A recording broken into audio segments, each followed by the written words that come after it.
I like. Sure.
This? Corky? Corks! Where's Corks? Thought you wanted me to call him Daddy. Don't be facetious. Read that.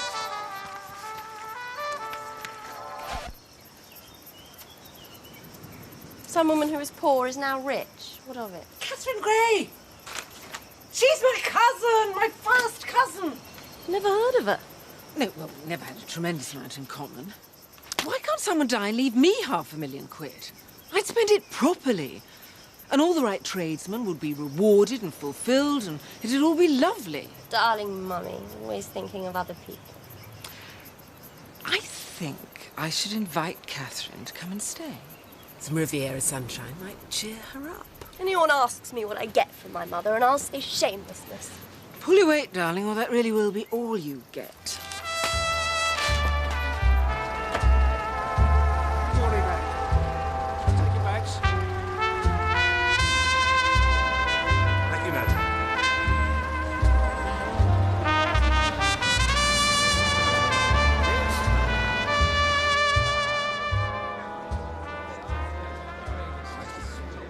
Is that him? Mm-hmm. Oh, my God, that's him. Monsieur Poirot? I'm really going to faint. My daughter, you see, is a tremendous fan of yours. Merci. Mr. Poirot, Rufus Van Aldina. I'm in oil, figuratively speaking. Monsieur? And I'm Ruth. Oh, the Honourable Mrs. Derek Kettering, if I'm trying to book a table for lunch. You know the English. Madame. But I sincerely am a great admirer of your achievements. Oh. So, today is my birthday. Félicitations, madame. I'm having a party tonight, here. Say you'll come or the evening will be ruined. I'll kill myself. It'll be your fault. Alas, madame, tonight I am busy. Would you deny a girl a favor on her birthday? Please! You know it makes sense.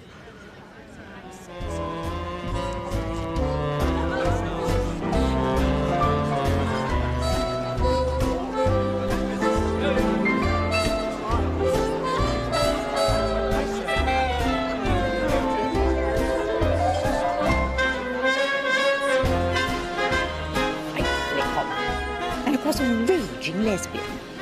But Americans are famously maladroit in their choice of wives. And look at Rufus Van Aldina. Married some singer who promptly drank away her figure and what little brain she possessed. She clung on through the birth of the child, this one dancing, and then bolted home to Buenos Aires. Never heard of again. Of course, received wisdom is Van Aldina had her bumped off. As I say that, he's looking straight at me.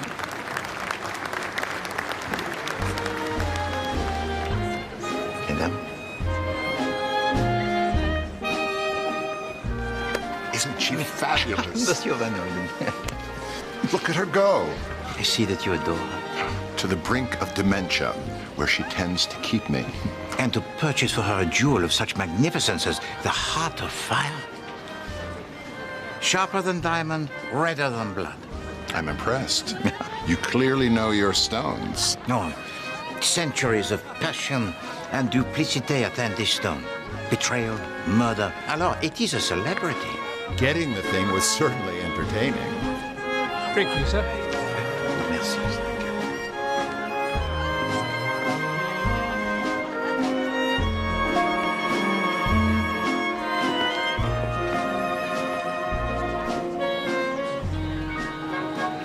There is something about that gentleman that displeases you. I see no gentleman. I see Derek goddamn Kettering, my goddamn gold-digging son of a bitch son-in-law. You know I'm crazy about you, Ruth. We're all crazy about you.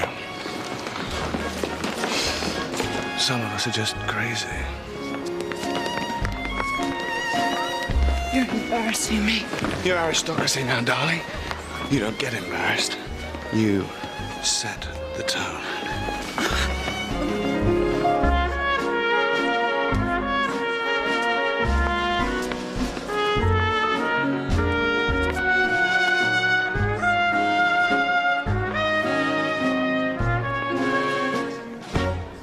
Why do women do it, Poirot? Leave their damned brains in neutral when the bad guys start to sweet talk. Why couldn't she have married some straight up-and-down dullard who'd take care of her, for God's sake? Like Knighton. Knighton? My secretary, Major Knighton. This is Poirot. Monsieur Poirot, what a pleasure it is to meet you. And you, Major. Gentlemen, if you will excuse me. I called you dull, Knighton. I apologize. I was just trying to make a point. Oh, I've been called worse, sir. Usually by you.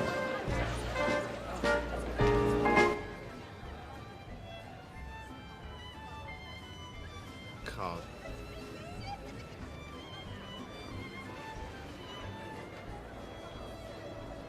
Card. Can't you hear me, damn you? Loud and clear, old boy. I'm just anxious on your behalf. You do owe me rather a lot of money. Are you going to furnish me with the required bloody card, or aren't you? Thank you, bust sonnets!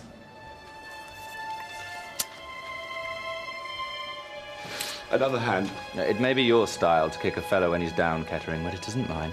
I've never heard such a bum-faced donkeyness in all my life. Of course it's your style. Deal with cards. You're drunk. My dear Count, to sit gazing at you for any length of time, drunkenness is absolutely mandatory. Deal the bloody cards!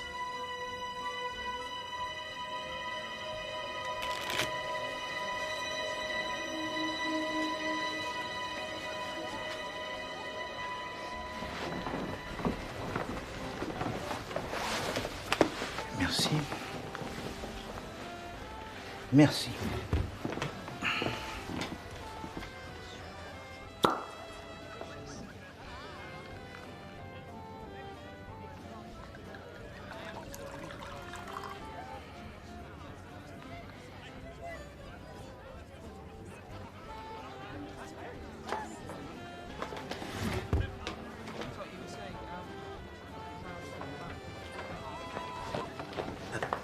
Please, to excuse me. Mademoiselle, may I congratulate you on a choice most excellent of the Bourgogne. Whenever I dine here, I choose this. Oh.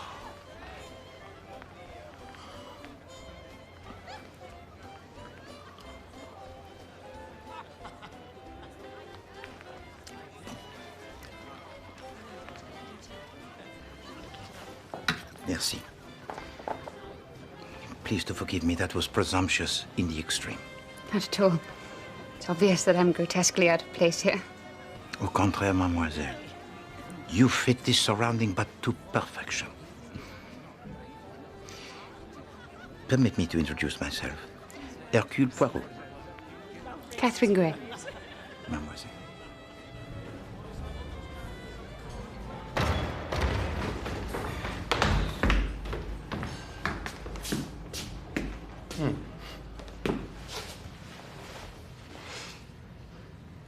Well, this is nice. Derek, tomorrow morning my daughter's going to file for divorce. Is Ruth at all aware that this is what she's going to do? Because I'm not sure she'd be entirely thrilled. I'll pay you £100,000.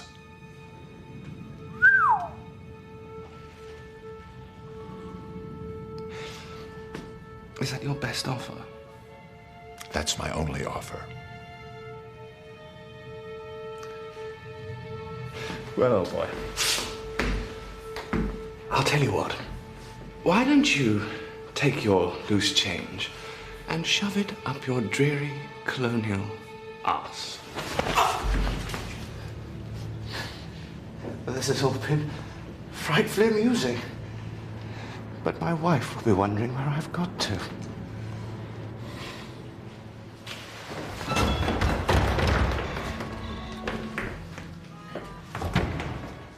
She's off to Nice, did you know? Might be an idea for me to tag along. Could perk up the old nuptials. If you contest the action, I warn you now, I can get documentary evidence of infidelity. Hers, undoubtedly. Not mine. Now, I'm afraid the old chap's been hors de combat ever since I started drinking scotch for breakfast, and that was a long time ago. Get the hell out of here. Willingly.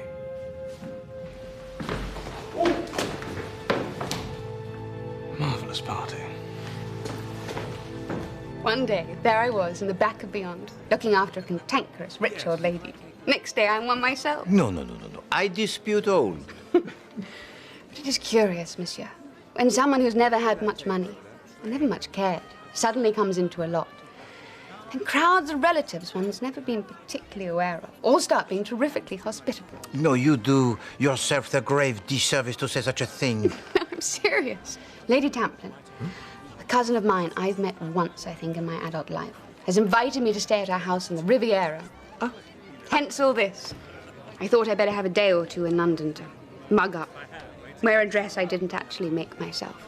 Dine here, for instance, and learn how to use a knife and fork so I don't disgrace myself at table. I mean, look at me with the wine waiter. I was pathetic. No, mademoiselle, all one ever needs are the good manners. The rest is just silliness and snobbery, valued only by bores.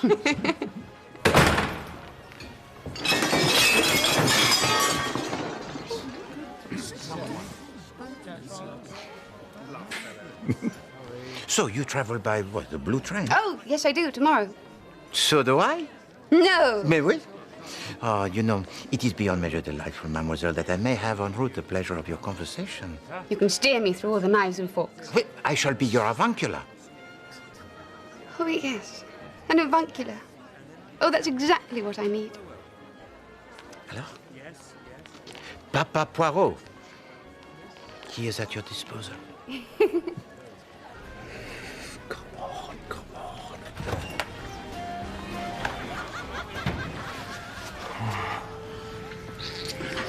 Oh, mon petit ange, mon cœur. Without you, my darling, my life is meaningless. Then you'll have to have me. And you shall. On the train. It shall be an honor to travel third class. But do not think that my passion will be sated by a single night in Nice. In Nice, you must find a way to escape, to be with me. No, not in Nice. Well, one understands, of course, that you retain some kind of withered stump of affection for your husband, but frankly... No, it's not Derek. It's someone else. Someone I have to meet on my own. Darling, don't look so stricken. You have no reason to be jealous.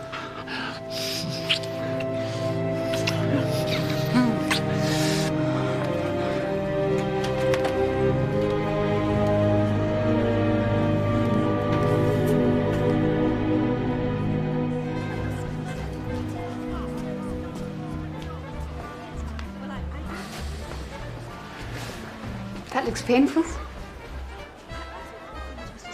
Should have seen the other chap. Can I, No.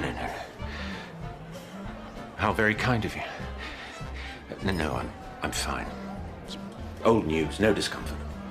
Gently, Bentley. I usually arrive.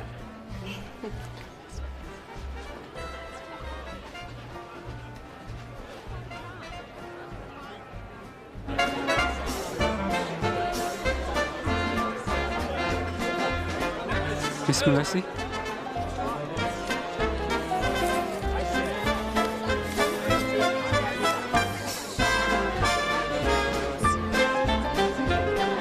Tomorrow afternoon, you and I are going to fly to Paris and open an account for Kettering. I remember what it's like to worry about money, Knighton. Pretending you don't give a damn about it's one thing, but having it in your hands another. It may do the trick. No, I am going to bed. Good night. Good night.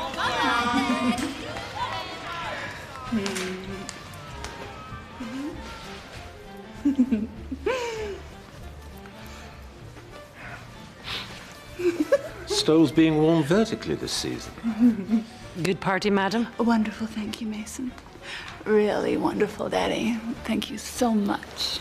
You're a wonderful girl. You're not taking this with you, are you? On the train? What do you think I am? Crazy? Never travel with anything you couldn't stand to lose. Who's been telling me that, I wonder, since I was 4 years old? I'll get my people to talk to Derek's lawyers. He has to go, honey. By the time you get back, it'll all be over. Sleep tight, little bear.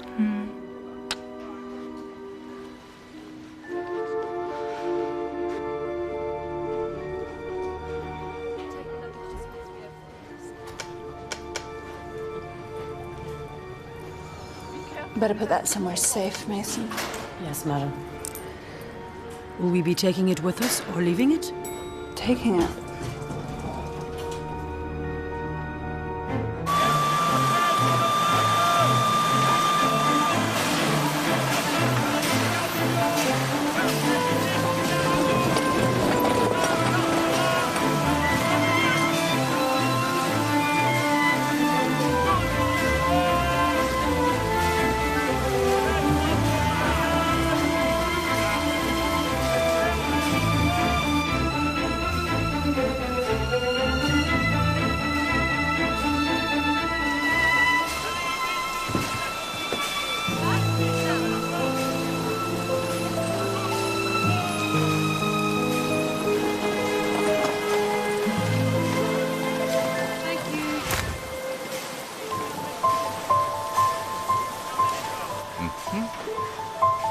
Anybody who is anybody.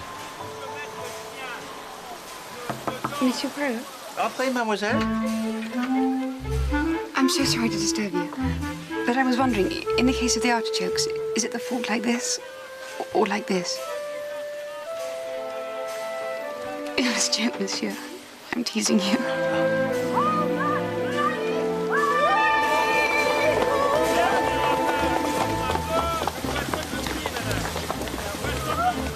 What extraordinary people there are in France. Well, I do not think that we shall be bored. Cases! Quickly! Tickets!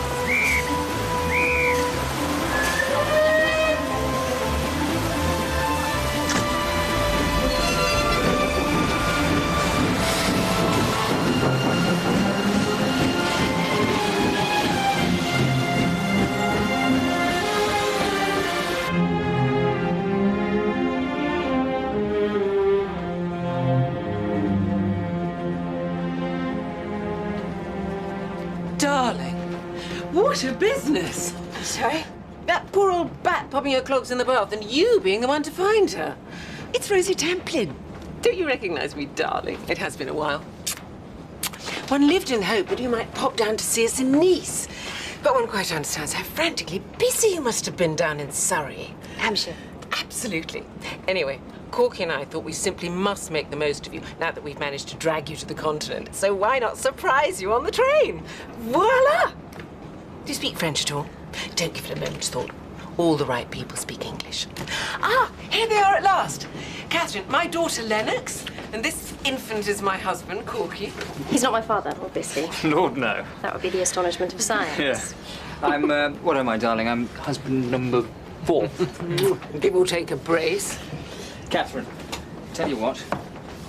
We're having an ease up in your honour tomorrow. A toot niece will be there. Should be a scream. Have you ever played bunnies? It's terribly Now easy. look, the poor girl's not ready to be tamplinated. She's coming here to read her book. Really? So let's give her 10 minutes peace. Come on, shoo. Let her get her train legs. We can yak over dinner. Which compartment are you in? Number 7. Oh, excellent. Bang next door to Lennox. You two can have a good old chinwag through the wall, all the way to Nice. Come on, troops.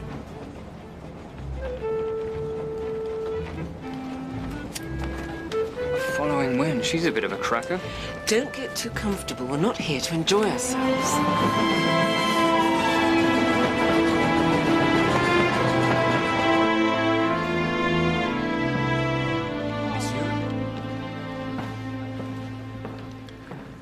Well, that's that. Do you think I'm doing the wrong thing? Paying off catering? Not necessarily, sir. And it's damnably annoying. But you...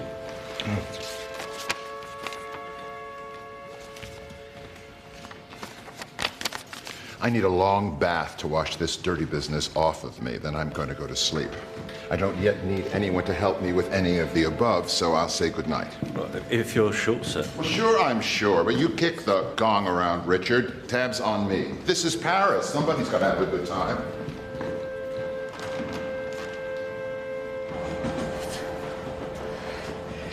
Excuse me, is this seat taken?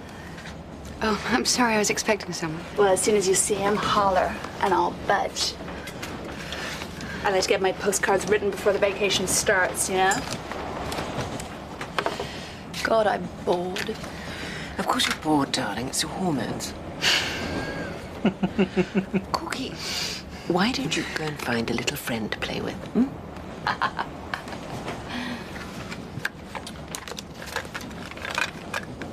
Give the American girl 5 minutes, then muscle in. You're making me into such a prostitute. Darling, that would be simple. I'm helping you make nice friends, which is much harder.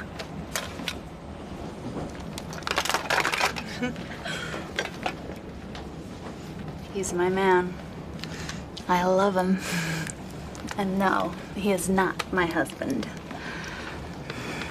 Listen, I saw you coming out of number 7. Do you think you might possibly do me the most enormous favor? Would you trade with me? You don't have to do a thing. My maid would move all your stuff. It's just that number 7 is more conveniently placed. That end of the carriage, it's closer to him. I ask you this for love. Real love. Of course. I'm sure they'll be fine. Thank you. Thank God you're a woman of the world. Oh, steward. Miss Van Aldina? Could you please give this to my maid? I know. The name does tend to just crash into the room and roll around like a grenade. Everybody wondering whether or not they can decently ask about my mother. I wasn't going to. Do I remember her and so forth? The truth, which I never tell the press, is no. I don't remember her at all. I close my eyes and think about her, and there's nothing, just a big empty space I've carried around my whole life.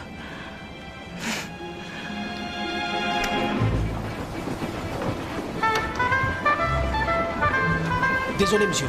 Un moment. Je vous en...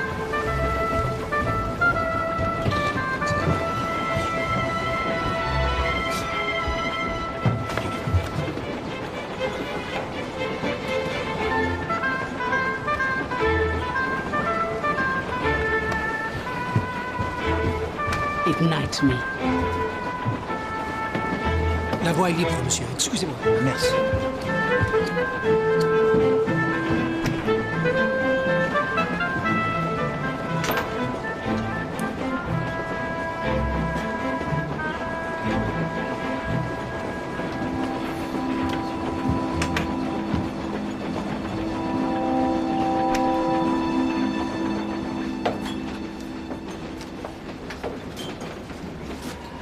Une cassis, s'il vous plaît. Merci. Monsieur Poirot. Madame? I didn't know you were on this train. Mais oui. And you're traveling with this lady? I have that honor. Oui. Then this must be your seat. Merci, madame. The words horse and dark somehow spring to mind. I am avuncular to Mademoiselle Gray. Oh, how nice for her. No wonder her complexion is so fresh. Perhaps I should circulate the notion that you're my bodyguard. The solicitor said I shouldn't even travel as far as the pillar box at the end of the road without having made my will. For once, the solicitors are probably correct. It's perverse of me, I know. But after a lifetime of effectively domestic service, I still don't like being told what to do. I shall do it, of course, as soon as I get back to England. But 5 to 1, I don't think I'll be murdered in the course of the next few days. By the standards of my fellow passengers, I'm still poor. 5 to 1. Well, that is a calculation that I cannot support. Why? What's wrong with it? Because the numbers, they are odd, and I prefer them to be even. The odd numbers, they make me... Monsieur Poirot, I'm so glad you're here. Did I hear the name Poirot? Madame. This is so thrilling, I can hardly breathe. Tell me, monsieur, have you taken rooms in an hotel? You absolutely must cancel them. All French hotels are intolerable, especially the expensive ones. No, no. You are staying with us.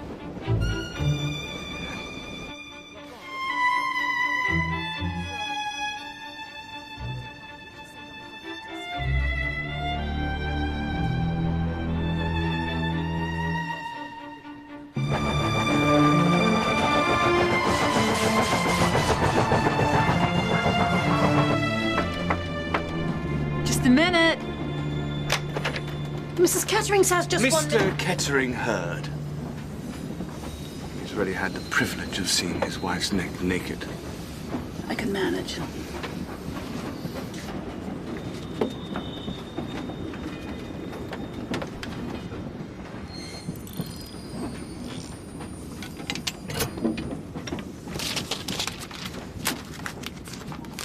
Well, that's why you're here, isn't it? Amazingly, no. I had an idea. I thought that free of your father and other benign influences, we might have a chance to patch things up. You really are a piece of work. But then I discovered that the benignest influence of them all is actually on the bloody train. Have a care, Ruthie. He's not what he seems. Yet another way in which he is remarkably unlike you. LaRoche is a card sharp. He's a confidence trickster. I want a divorce. No, Ruthie. You don't. I want a divorce, Derek. And you know what? That scares the hell out of you. It makes you sick to your handmade boots because it's goodbye to the Yankee milch cow. Hello, bankruptcy. Well, I've never in my darkest hour thought of you as a cow. A horse, possibly, in a betting sense. So you better take what's going while you still can, huh? Actually, it's not enough. You are insufferable. I've never lied to you, Ruthie. Not once. Who is it? It is I, Hercule Poirot. Our table, it is prepared.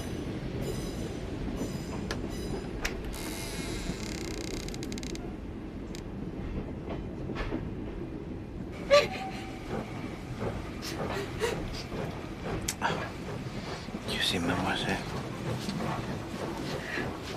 what such a picture it does not show is that the man is even happier than the child. To know that the daughter whom he adores loves him with all her heart. Mon Dieu, this moment, it is immortal. Yeah, that's what I used to think. Then Daddy killed himself. At the time this picture was taken, he employed almost 1,000 men and women. No. Knew them all by name. When Van Aldina Oil moved to buy him out, he agreed on the strict understanding that they would retain the entire workforce. Within a week of taking control, they sacked everybody. How can I look them in the eye, my father said. I've betrayed them all. Tonight when she was talking, I wanted my father so much I thought I was going to die. Oh, where are we? We seem to keep stopping and starting.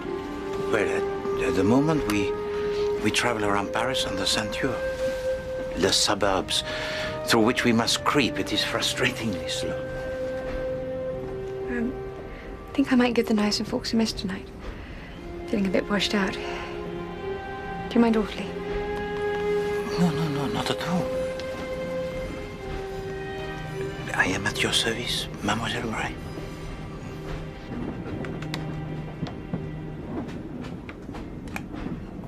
Très bien, Miss Van Aldina. I'll have chef prepare a late supper for you to take in your compartment. 10 o'clock, madame?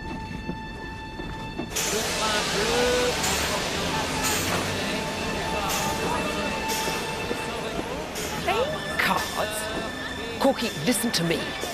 If you don't show for dinner, that is time wasted. Oh, Bonnie, a bloke's got to be free to play a game of cards. I don't think you fully appreciate the gravity of the situation. I appreciate the hell out of it, old girl. I'm... what?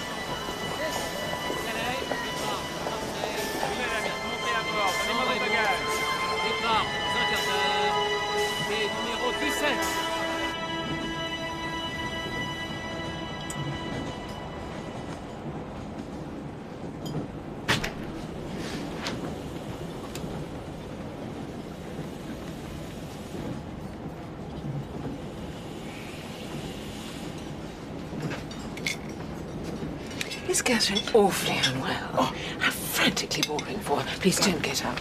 Just wish her a good night's sleep from all of us.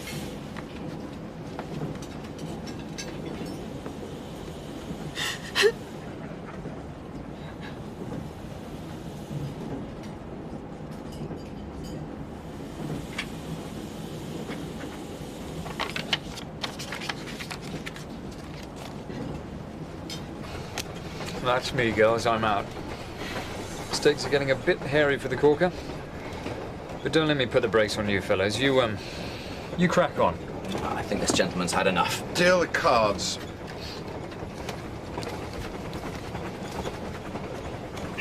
Measure me demande. How, when the cards fall cruelly for Mr. Kettering yet again, will he possibly be able to pay me? Unless, of course, he finds very quickly a more favourable combination. Deal.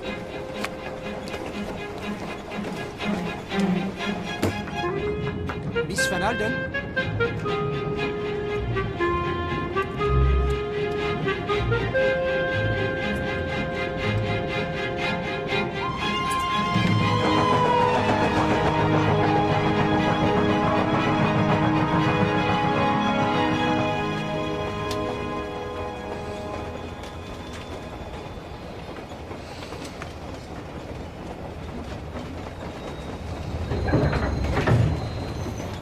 I wasn't asleep.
My dear Lady Templin.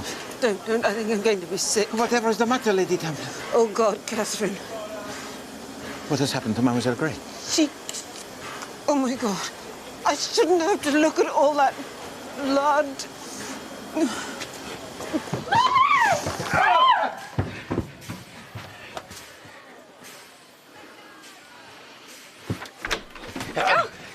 I'm so sorry to have kept you waiting. I couldn't find my silly comb. Compartment number 7.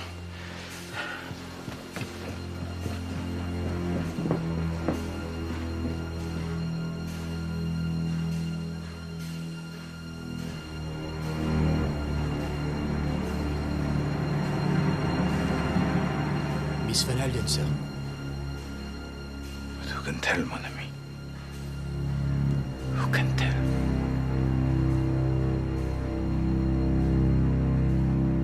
Tell to me what you see, Inspector. Bottle of champagne, smashed. Mirror, smashed. The strong box has been opened, not forced. Whatever was hanging from that necklace is now gone. The heart of fire.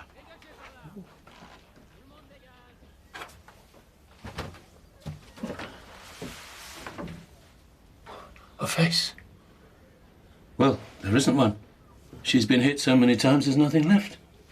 Death within the last 9 hours? Well, Poirot, he left the dining car at 10 o'clock. He saw Madame Kettering receive from the steward a tray. At 4 o'clock in the morning, he heard a smash of glass and saw a man hastening down the corridor.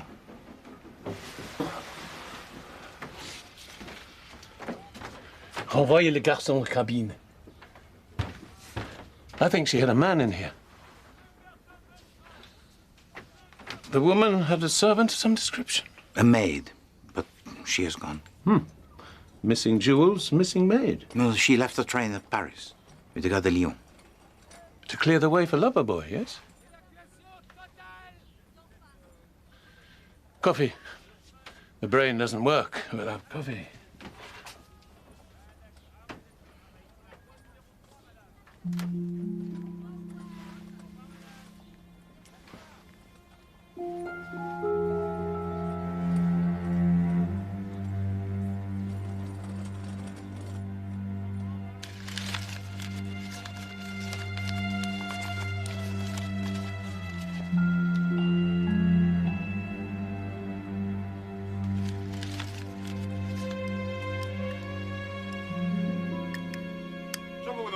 It's full of bloody foreigners. Sorry to despoil communion with Mecca and all that, but I'm looking for a copper. Do you speak English? Yes, Monsieur Kettering.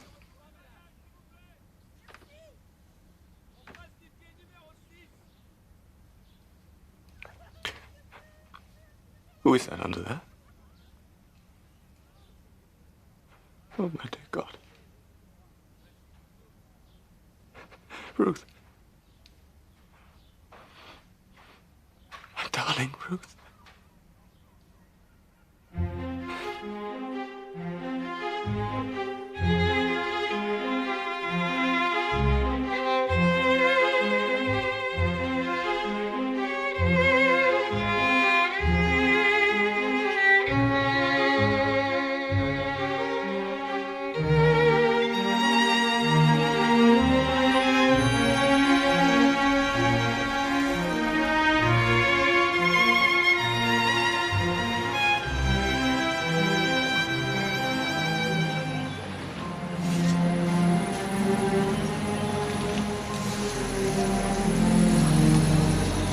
Dreadful thing this is. Did you know the woman? No. I mean, no, not really, no. Monsieur?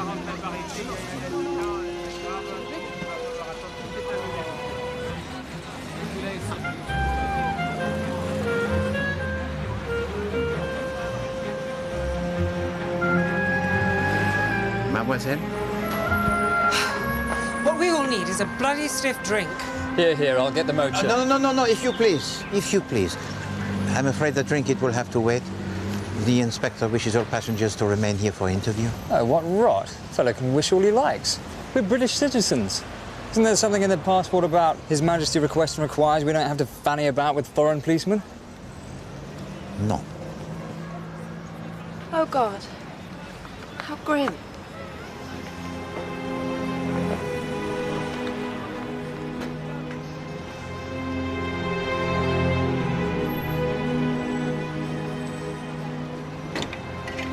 Get out of my way, goddammit!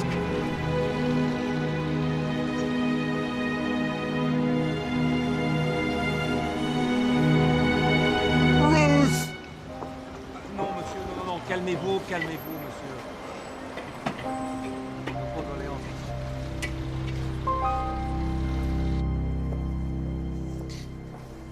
Mademoiselle Mason, could you explain to me, please, how it was that you came to leave the train in Paris? It is important that you speak freely.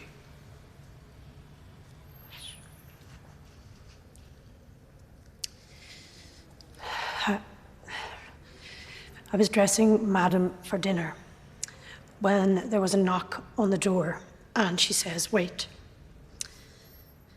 But the door opens, and it's Mr. Kettering. So I went off and made myself scarce, and booked a table for dinner, and when I came back, the door was locked. And I could hear Madam speaking French to someone, and I thought, well, who's that then? Because Mr. Kettering doesn't speak French. And then she puts her head round the door and she says, "Change of plan, Mason. Get a taxi to the Georges V, and I'll send you a wire telling you what to do." I knew something wasn't right, Mr. Vian. I tried to call you, but they couldn't find you. It's okay, Mason. You did your best. Thank you, mademoiselle. That will be all.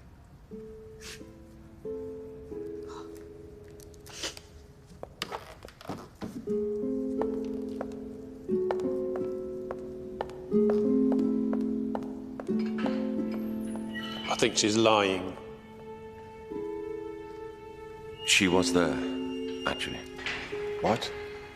Mason, I saw her at the George after you turned in. I didn't think she saw me, but it was definitely her.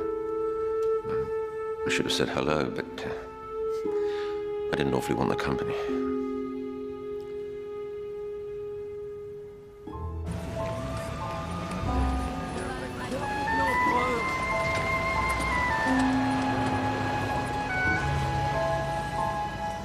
Oui, monsieur, on vous demande à l'intérieur.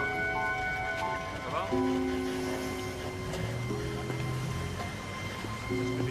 Toujours aussi raffinée et douce. Une femme bien élevée.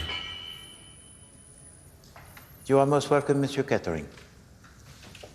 Do continue, but in English, if you please. Of what use are concealments? We are all men of the world. It is true. I was on the same train as my beloved. But for reasons of discretion, I traveled third class. At her invitation, I was to visit her compartment. You slimy little sewer rat. Oh, there is no shame in love.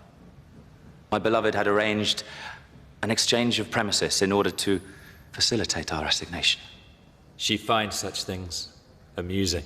Yes, if I could just interrupt proceedings for a minute. I've got something I've been meaning to give you, Laroche. Yes. Here we go. Animal! You could have given me a black eye. Match your fingernails and your heart. Gentlemen, do you want the inspector to put you in the cells? You hear the way he speaks about my wife? Possessing her. You had her alive. You will not have her dead! In what sense, dead?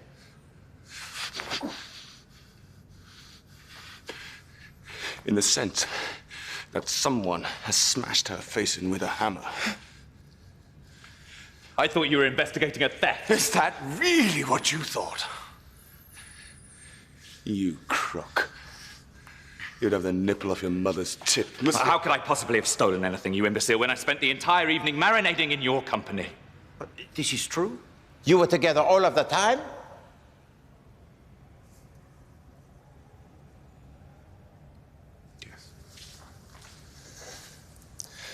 We were playing cards with some unfeasibly gormless idiot. Corky Tamplin.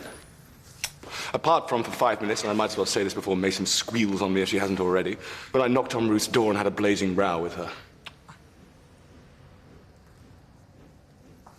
Alors, you must celebrate.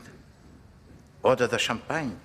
What are you talking about? Well, Monsieur Van Aldina has informed me that your wife, she made no will. Alors, you are richer by £2 million. That is the amount settled on her by her father. Your wife, she dies intestate, so the money, it is yours.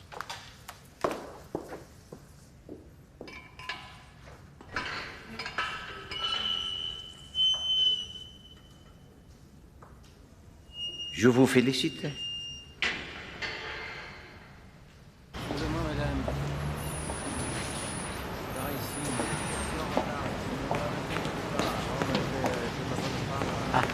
Signora, I will be brief. All I must discover at this moment is which of the passengers is known to you personally. I know nobody. So you're not acquainted with Monsieur Derek Kettering? I know nobody. I travel alone, and I do not make acquaintances. The Comte de la Roche, Monsieur Corky Tamplin.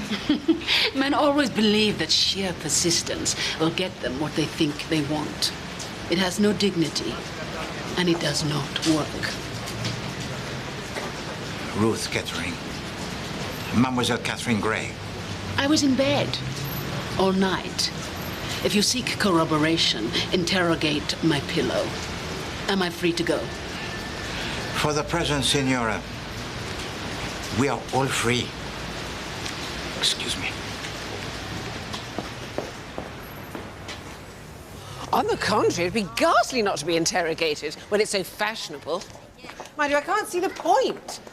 We weren't careering about the train murdering strange women. We were in bed. I wasn't. No, you were playing cards with your little chums. All of the night you played the cards? That's right. I didn't bet much. And there you remained? That's right. No, Monsieur Corky, that is wrong. Because at Marseille, you almost gave to Poirot a heart attack by rushing past his window as the train it was about to depart. So I did. I got off to stretch the legs in the billowy portions. Almost missed the ruddy train. Was it Marseille? It was. Right. Well, I wouldn't set much store by information emanating from me. Famously stuck for grey matter, eh? Everyone knows that Corky's got a few pages glued together. But it was also at Marseille that the murder was committed. Oh, hell. I've goofed. No, Monsieur Corky. You have goofed. Only if the murder, it was committed by you. And this, Poirot is not, at the present time, disposed to believe.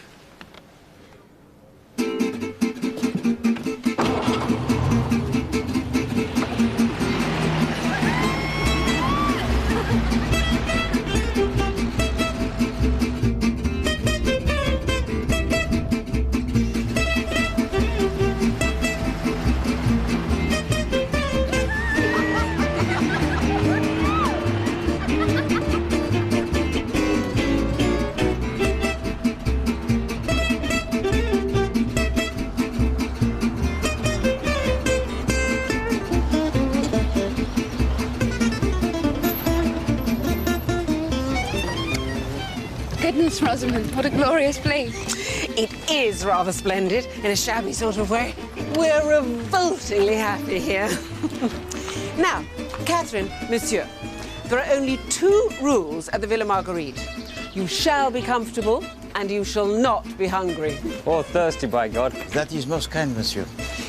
Would it be possible for me to use the telephone? I have one more person to question. Open up corks, chop chop. Mr. P wants the blower. Ah, merci. Monsieur Van Aldina, you knew that I wished to interview you, and yet you disappeared. I was upset. I apologize. What do you want to know? You flew to Nice from Paris? Yes. Why? It was a surprise. For whom? For my daughter. Spur of the moment.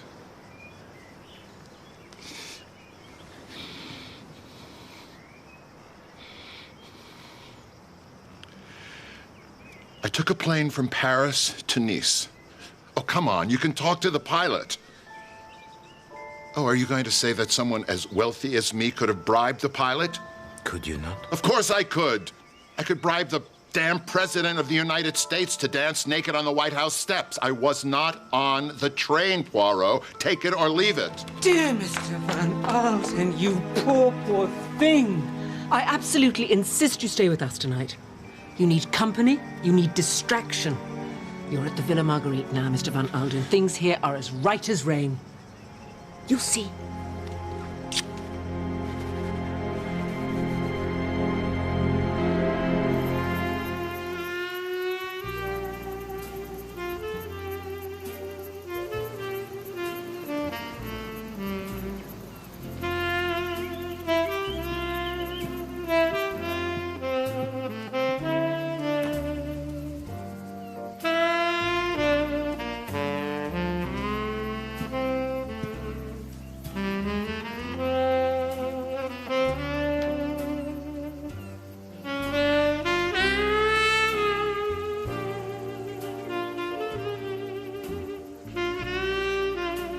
Can you tell I'm wearing suspenders under this?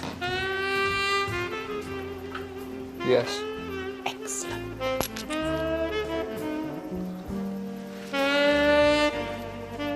The party doesn't start for half an hour.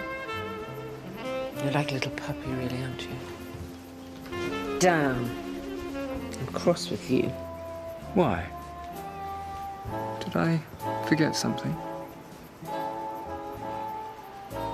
Married 3 years, eh? That's Lino, isn't it? Bakelite? So where's my present? In my pocket. Hand it over. Get it yourself, you lazy tart.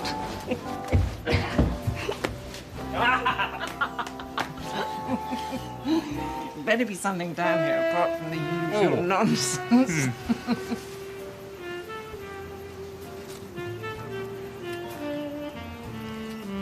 I love you, Rosie.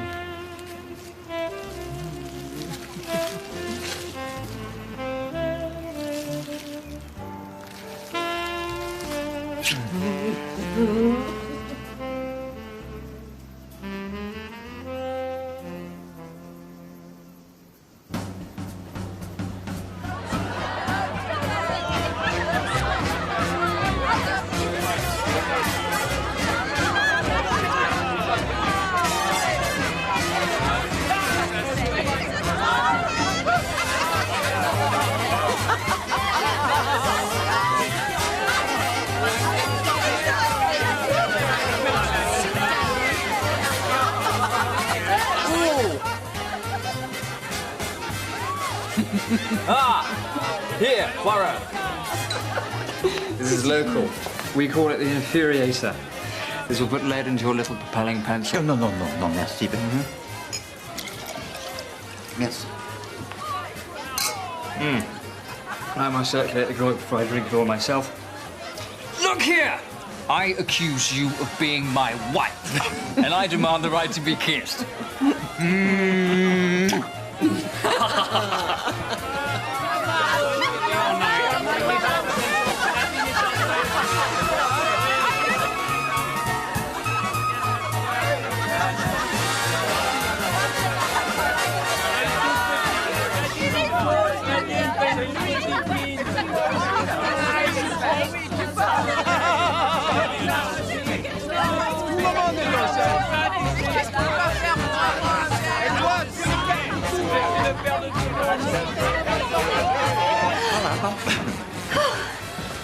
Oh, clever Corky! Mummy thought he'd forgotten their anniversary, but he clearly hasn't. He's got her something. Oh, I just hope to God for his sake it doesn't cost a lot of her money. But if money is in short supply, this rekindled friendship with Mademoiselle Grey, it might be most convenient. Well, that's why she's here, obviously. I mean, it must be crystal clear to Catherine. Mummy's incorrigible! She can't just have a party, she has to have a sensation. Oh, it's that air of helpless ruin. It is desperately attractive. She may well be a killer too, of course, so that's a bit worrying. Maybe that's what's attractive, I don't know. Oh, God! She's only gone and invited him as well! Oh, Mummy. Not want to let a tiresome, brutal murder cramp her style.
Lady Tamplin hasn't changed. You clearly know each other. Oh, she ran a sort of hospital here during the war. Looked after me when I got my souvenir of Flanders. Look, I'm glad to have caught you on your own. I think it's great. I just wanted to say... actually, I haven't got the faintest idea what I wanted to say. Some sort of half-baked offer to be of service. That's very kind of you. It's perfectly tedious. I mean, you're eminently capable. No, really. It's very generous of you to be concerned for me after this awful thing has happened. I appreciate it. Oh, God, Major. Oh, I'm so sorry. Oh, God, they're all gone now. Oh, I told Mr. V that I don't do silver service, but Mason, it's all right. Now, you've done us all a favour, chucking this muck on the floor rather than making us drink it. Doesn't matter. Look after Mr. Van Aldina for me. Much more important. See if there's anything he needs. Off you go.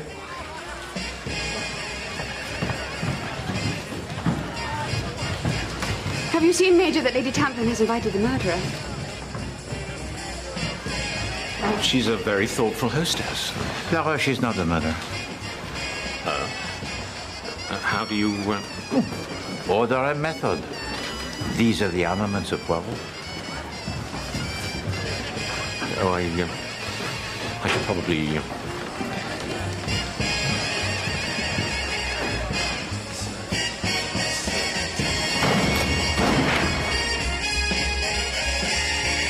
Et enfin, ça commence. The bell tolls, but for whom?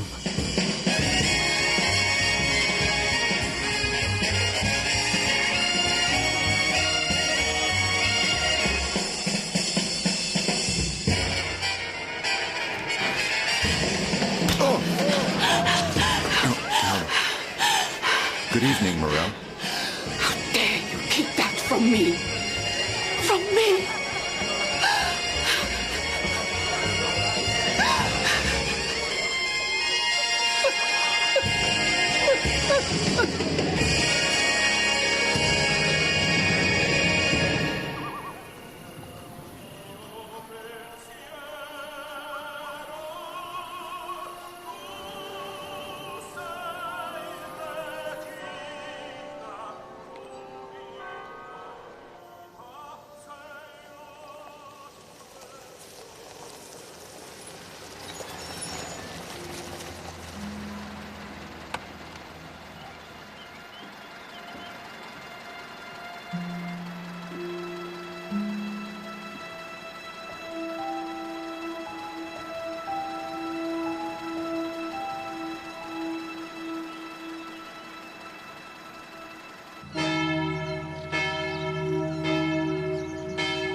Sister Rosalia, please forgive me. I know I said 7 o'clock. That's quite all right. Someone took my taxi.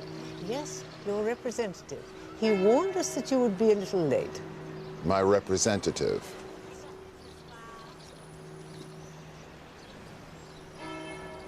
Have you been inside? Before you, monsieur, no. No, that would be discourteous. Come and meet my wife. Merci. Dolores Kay. I can't tell you how beautiful she was. How elegant. She wasn't ever a very happy woman.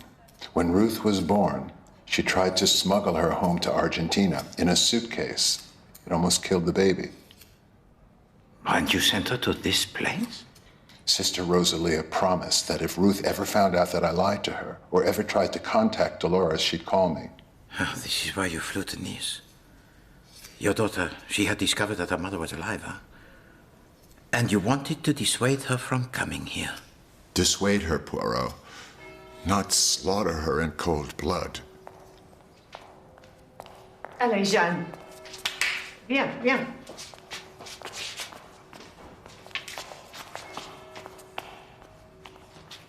We don't have scissors, do we? Please, Sister Dolores. There's a good girl.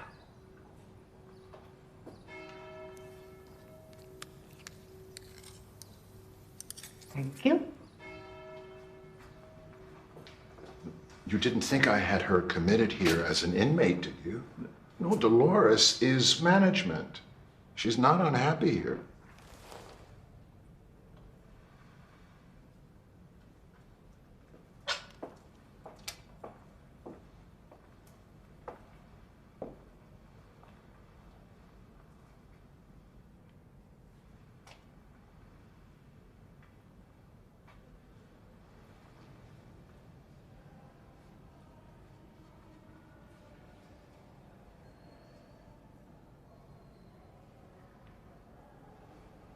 She came to me. Who came, madame? Ruth? A dream. A dream. She dreams all day. She brought me flowers. Flowers, madame. Certainly you did not dream.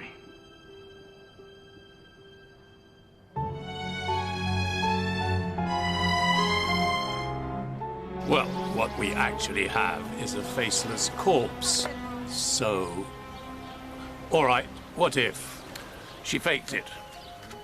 The daughter faked her own death to punish Papa. Or to escape her husband. I don't know. Both. Then she would be the murderer.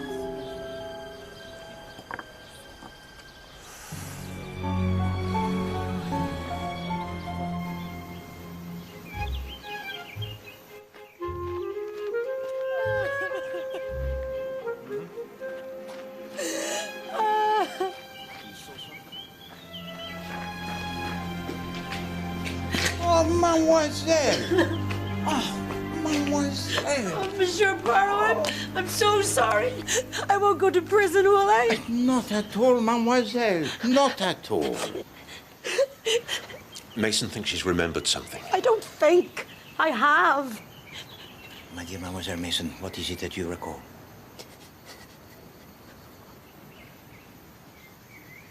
I saw who it was. With Madame.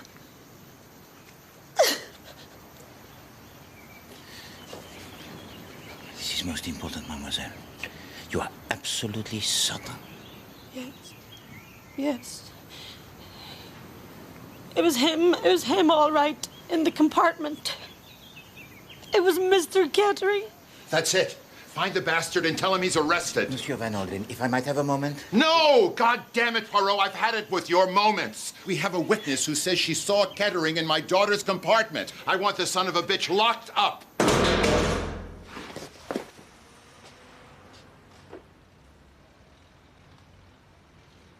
Got a fag? Poirot?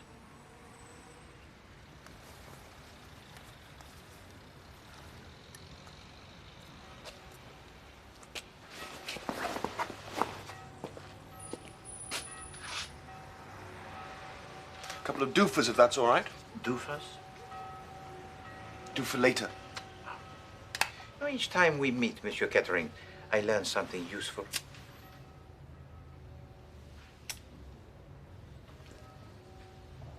Well, get on with it then. You may have time to wait, but I've got a busy social schedule. You entered the compartment of your wife? Yes, old bean. I told you that. To steer the heart of fire? No. But you've got a head of steam up, so press on. Well, the strongbox, it was not forced. Who knew of the combination? Don't know, wasn't one of them. No. But you thought you could extract the code from your wife, did you not? But you failed. Later, you returned drunk and desperate to settle your debt to La Roche. You then compelled your wife, Ruth, to open the box. And killed her because? I feel my motive's getting a weeny bit congested here. The theft complete. You battered your wife to death because she refused your sexual advances.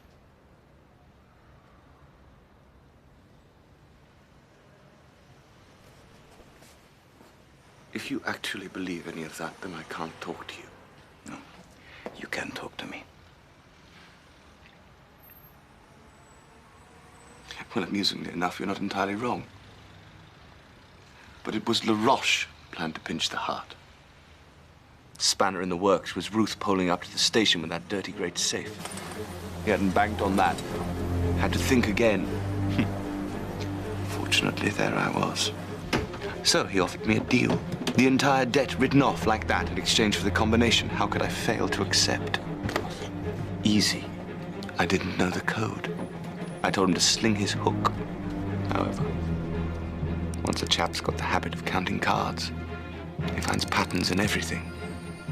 They imprint themselves on the brain, whether he wants them to or not.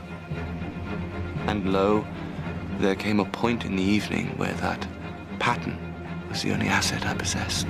A 4, a 6, a 9, an ace and a 7. Well and truly bust, old boy. What were you thinking?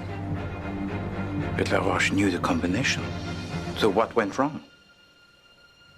Not quite the condition of erotic preparation in which he expected to find my wife.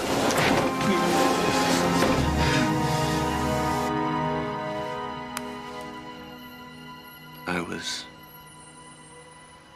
numb.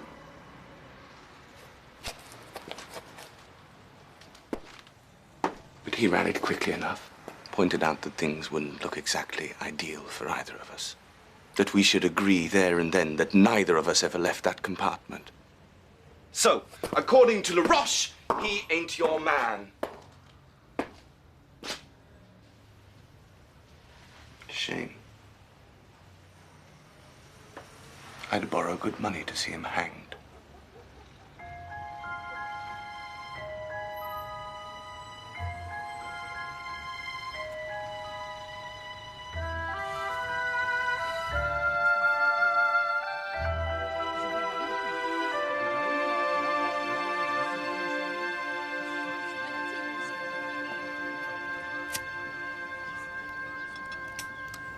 Mislaid in the compartment of Madame Catherine. May Poirot sit, Signora? He wishes to tell to you a little story. I despise fiction. Yeah, but this little story, it is true.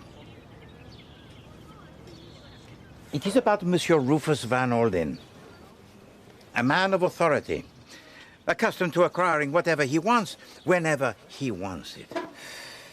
But he is not able to secure the divorce of his daughter Ruth without the evidence of the adultery of his son-in-law, Monsieur Derek Catering.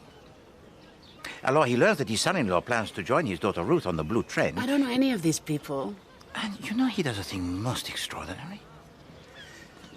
He sends his lover on the train also, to offer herself to Monsieur Derek Catering. Ignite me. Mais quel cauchemar.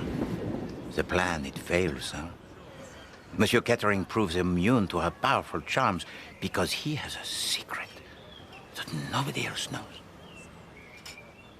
He loves his wife. C'est ça.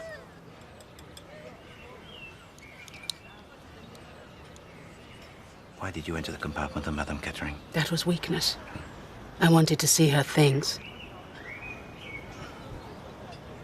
But while you were in there, you found and kept a page of a letter concerning the wife of Monsieur Van Aldina. And reading it at dinner, it naturally upset you. But you resolved to see the woman for yourself. I was curious to see what would be my fate, should I ever marry Rufus.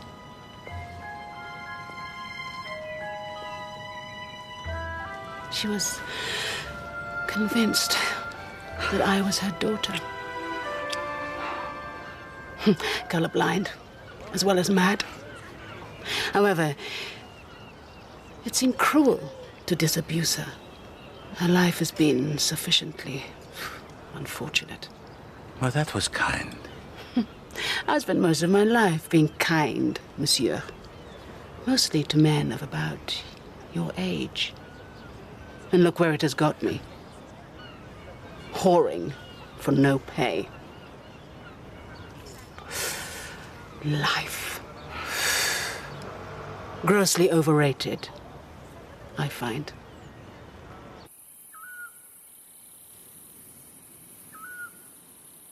This is fun. What? Cleaning your teeth? No, having you here. You should come back when all this nonsense is sorted out. The police. Mummy trying to hoodoo you into believing she's your best friend so she can touch you for a few quid. Lennox. She's my mother. I love her. I'm allowed to point out the obvious. Just saying you should come back at a less hectic time. Bring your admirer. Major Knighton. Oh, come on. He's this perfectly normal human being, and then you come in and he turns into an absolute sheep. You must have noticed. Lennox. What? Shh. Actually, it's bloody hot tonight.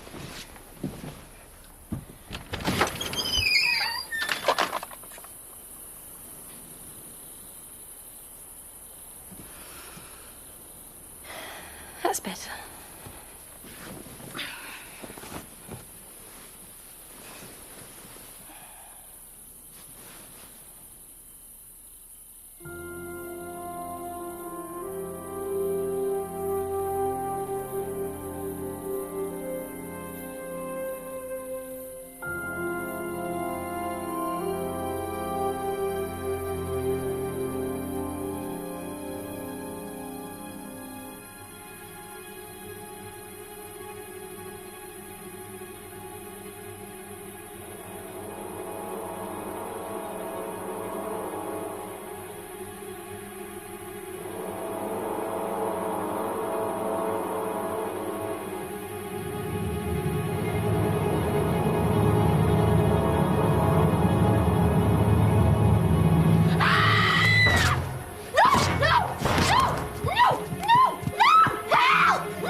Sit down. You are safe now.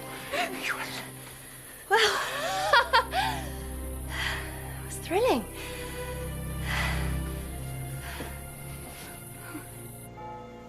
I'm so sorry.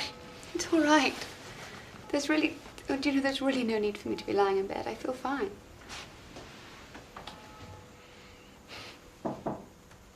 Come in.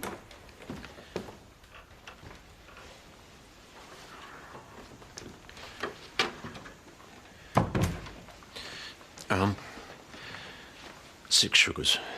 Absolutely disgusting, of course, but it's good for, you know. Thank you. And, How lovely.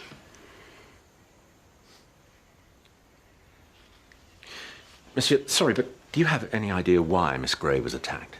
I mean, there's nothing to connect her and Mrs. Kettering. Is there? There is the possibility, most dreadful, that the death of Madame Kettering was not what the murderer intended. You mean he came for me? Oh, God. So he didn't know that Ruth and I had swapped compartments? No, The possibility only. No, it's all right. I just thought of something. Shout me down if I'm wrong. Well, we are assuming that the murderer got off the train with us at Nice, aren't we? Well, what's to stop him disappearing before he got here? I don't know. I'm dropping off somewhere in the dark.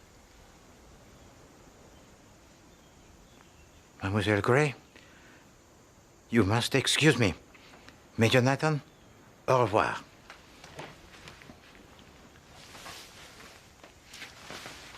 I am become overcautious. Mademoiselle Gray, she will explain.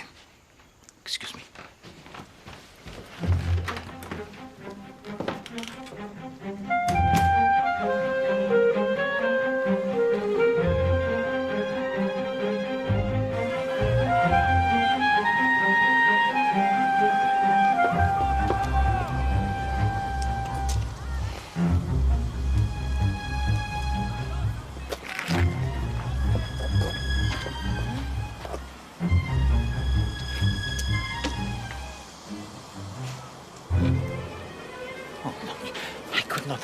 Paris, but then Paris did not exist to be understood.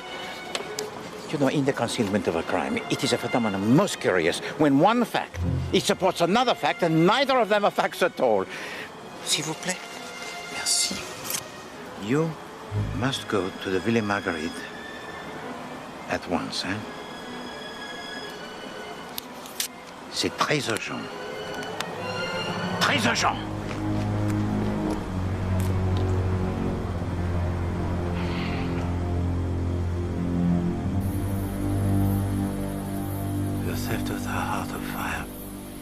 The murder of Madame Ruth Kettering. The attempted murder of Mademoiselle Catherine Gray. All of this is the work of an intelligence formidable. And it moves amongst us now.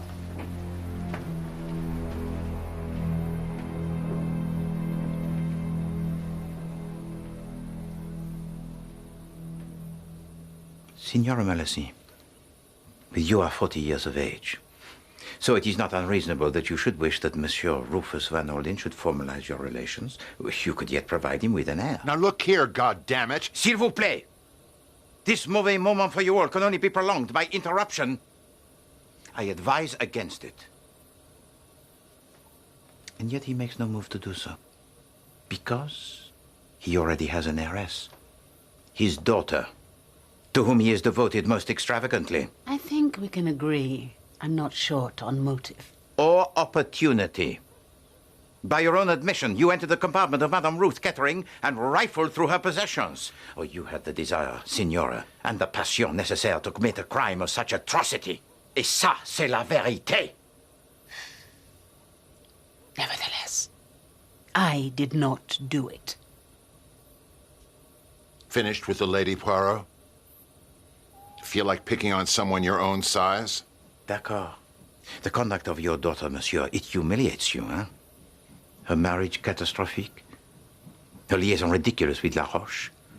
Oh, how simple it would have been for you to board a train in Paris, to mete out punishment to your daughter, so that the two women in your life who had let you down, your wife and your child, should never be reunited.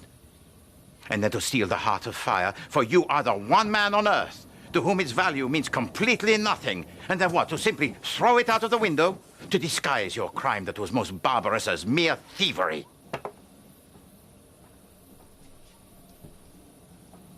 Could we please stop buggering about and just say which one of us is the bad egg? God's sake, man, we all know it was me. Then how did you manage to attack me? You were locked up. It wasn't you, and we know it wasn't you. So will you stop showing off and let Monsieur Poirot finish what he has to say? I don't. Forgive me, Mademoiselle Gray. You told to Poirot the story most tragic of your childhood, huh? And of the man whose empire most evil trampled into the grave your father, Monsieur Rufus Van Aldina. But you can never make him know the agony of the loss that you have known, because he has no father. But he has a daughter. That's enough, monsieur. We appreciate the democratic nature of the exercise. We all get a pasting. But Miss Gray clearly didn't attack herself.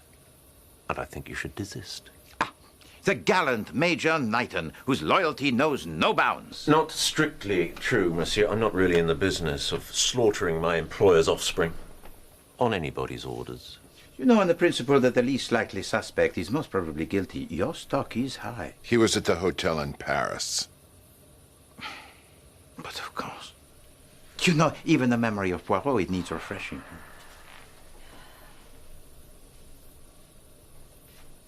Lady Templin, our consummate hostess.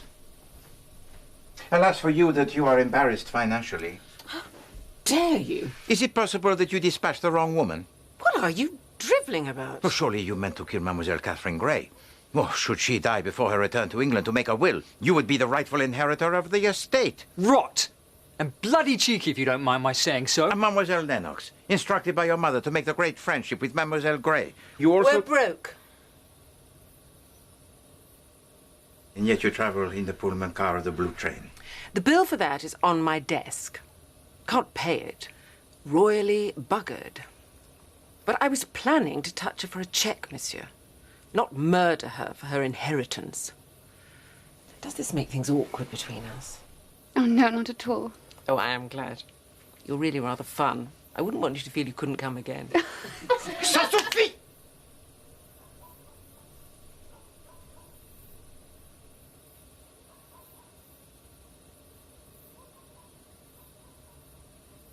Please don't.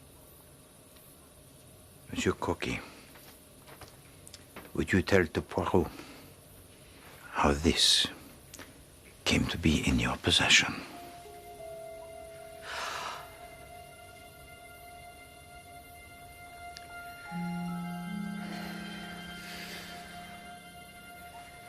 I skipped off the train for a fresh bulb.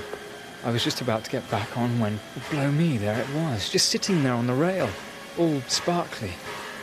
I mean, if the train had gone off again, it would have been smashed to pieces, so I reached down and I got it. And you gave it to me? I thought it was lovely. I thought you'd like it. You did like it. But, darling, even you, in your indestructible innocence, must have wondered what it was doing there. No? You didn't ask yourself? Oh, Corky, I do love you, but you are hopeless. It's a fake. I can smell a phony through a brick wall. This isn't the Heart of Fire. It's a copy. Justement. The replica. Enfin. Monsieur le Comte. The long game, huh? It was to relieve Madame Kettering of a jour, no? You would make the substitution, and by the time it was discovered, you would be gone. I absolutely must protest. Well, of course, that is your prerogative, monsieur. But far better for Poirot to expose you as a thief and charlatan than as a murderer. Do not speak. Let Poirot tell. Vraiment, it is simpler. Having successfully extracted the combination of the strongbox from Monsieur Kettering, you hasten to the compartment of his wife, taking the champagne. You then fled the compartment to dictate your alibi to Monsieur Kettering, posing only to rid yourself of the incriminating forgery. Nevertheless, the true Heart of Fire, it was gone. Alors, Monsieur, Dame, what had truly taken place in that compartment? Let us address ourselves to the elements of this case that are not human, for they cannot dissemble. The broken mirror, par exemple.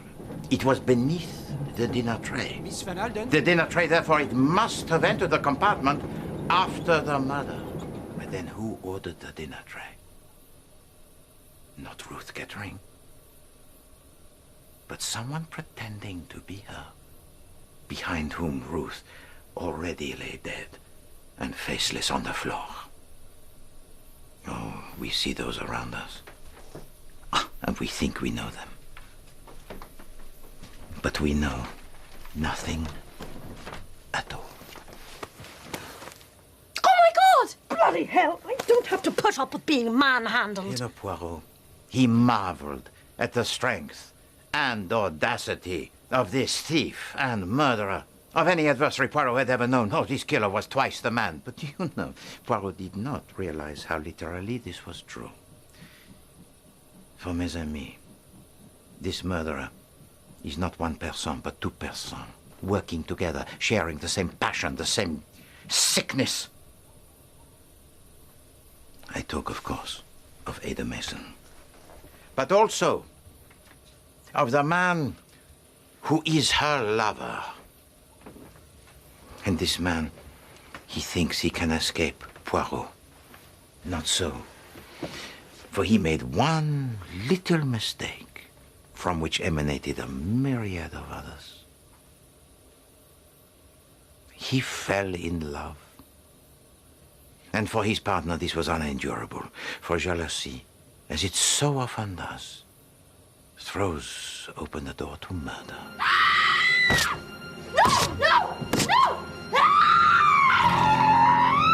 And then the affair of the Heart of Fire, it began to unravel. Poirot discovered a newspaper cutting. It reported of a jewel theft that took place shortly after the Great War.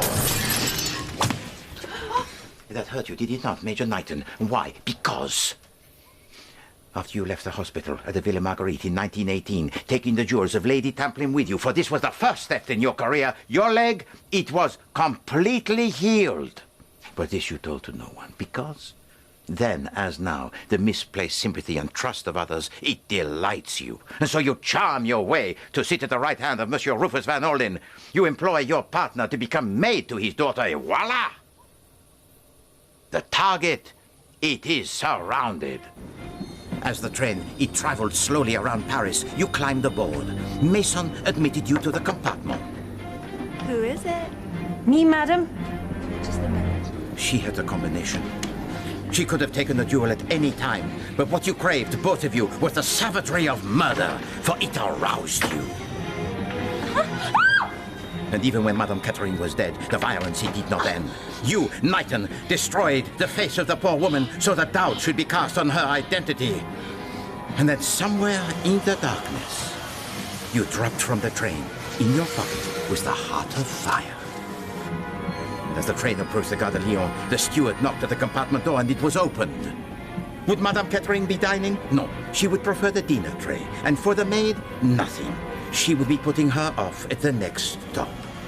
Oh, your disguise, Ada Mason, it was good. And even Poirot, until he compared the hair of the woman who was murdered with the hair torn from the wig, even Poirot, he was deceived.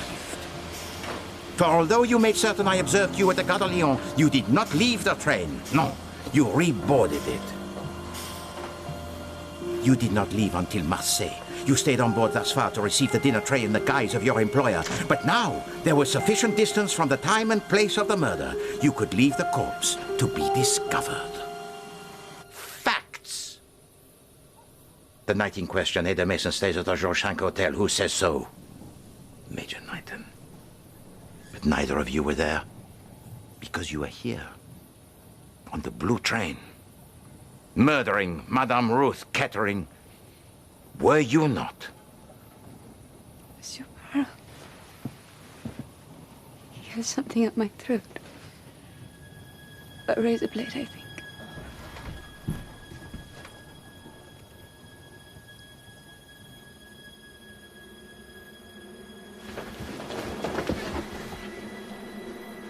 We're leaving now. Let them go. Let them go. Please, don't let him kill me. Please.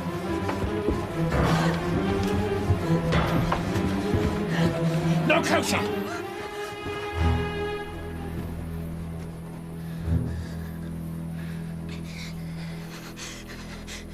Shall you forgive me? What?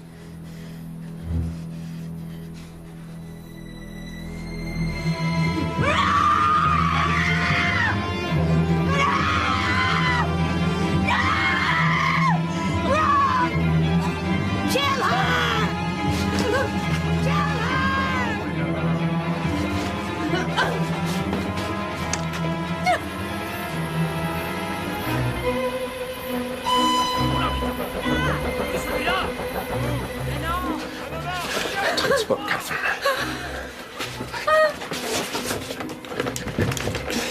But I've known worse. Knighton! Knighton! Knighton! Knighton! Let her go. The greatest jewel thief in living memory. By all means. But do not be the mere lunatic.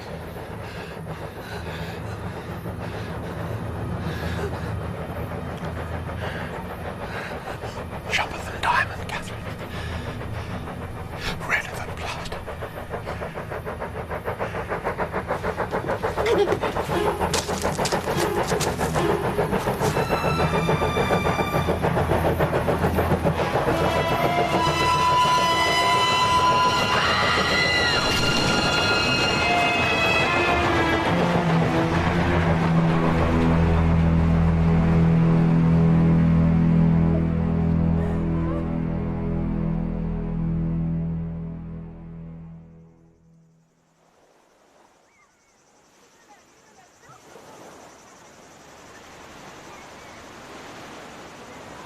Monsieur Poirot. Mademoiselle Gray. Well, you leave the Riviera. I think it's probably time. But when do you depart? Oh, the train doesn't go until this afternoon. Eh bien, immédiatement, Poirot will go and pack his meager possessions and join you. Actually, I'm not planning to go back to London just yet. It's peculiar, really, given everything that's happened, but I've discovered I rather like travel, so I'm going to keep going a bit. Yeah, but of course. I'm going to go to Vienna and picking up the Orient Express. The idea thrills me, but I expect you've been on it millions of times. Not once. But I must. You've been so very kind to me, monsieur. You are a very dear man. First class avuncular.